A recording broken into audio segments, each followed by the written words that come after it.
Hello বন্ধুরা, কেমন আছো? আশা করছি তোমরা সবাই ভালোই আছো।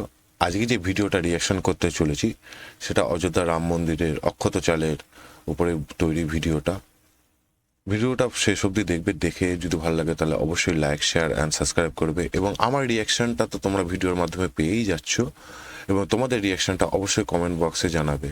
আজকের এই ভিডিওটার মেন টপিকটা হলো অযোধ্যার চাল এবার ভারত পেরিয়ে গেল বাংলাদেশে। অপেক্ষায় প্রতিবেশী দেশও, মানে এই দেশে যে চালটা, মানে অযোধ্যা রাম মন্দিরের, সেই চালটা প্রতিবেশী দেশ বাংলাদেশেও পাঠানো হয়েছে। এবার এই ভিডিওটাতে দেখে নিই যে কিরকমভাবে পাঠানো হলো, কিরকম কি রিয়াকশন হলো। তো চলো বেশি দেরি না করে ভিডিওটা শুরু করা যাক। স্টার্ট। আওয়াজ প্রথমে নেই। অযোধ্যার অক্ষত চাল সীমান্ত পেরিয়ে ওকে। পৌঁছালো এবার বাংলাদেশে। আগামী 22শে জানুয়ারি রাম মন্দির উদ্বোধন হতে চলেছে। তারই আগে পশ্চিমবঙ্গ সীমান্ত লাগোয়া শহর বনগাঁর বিধায়ক সহ বনগাঁ দিয়ে হিন্দু সনাতনী সম্প্রদায়ের বনগাঁর মানুষদের হাত বিধায়ক নিয়ে ধরে গেছে। পেট্রাপোল সীমান্তে জিরো পয়েন্টে দাঁড়িয়ে বাংলাদেশি সনাতনী হিন্দু ধর্মের মানুষের হাতে তুলে।